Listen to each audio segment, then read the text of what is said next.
Welcome back to another episode of Current Affairs MCQs. Staying updated with current affairs is essential for success in any competitive exam.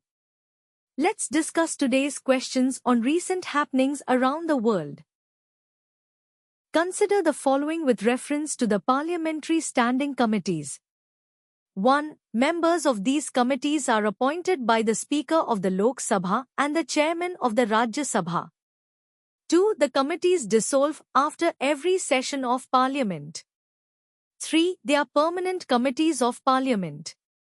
How many of the above are correct? A. Only 1. B. Only 2. C. All 3. D. None. Answer B. 1 and 3 only. Statement 1 is correct. The Speaker of the Lok Sabha and the Chairman of the Rajya Sabha appoint members to the Parliamentary Standing Committees, reflecting representation from both houses. Statement 2 is incorrect. Parliamentary Standing Committees are permanent committees, meaning they do not dissolve after every session. They continue to function until their tenure ends or they are reconstituted. Statement 3 is correct.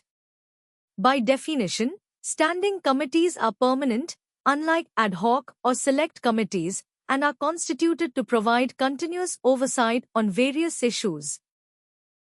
The District Mineral Foundation, DMF, was established under which Act? A. Mines and Minerals, Development and Regulation, Act, 1957. B. Environment Protection Act, 1986. C. Mines and Minerals, Development and Regulation, Amendment Act, 2015. D. National Mineral Policy, 2019. Answer C. Option C is correct. The District Mineral Foundation, DMF, was introduced through an amendment to the Mines and Minerals, Development and Regulation, Act, 1957, MMDR Act, in 2015. This amendment made it mandatory for mining leaseholders to contribute a certain amount to the DMF.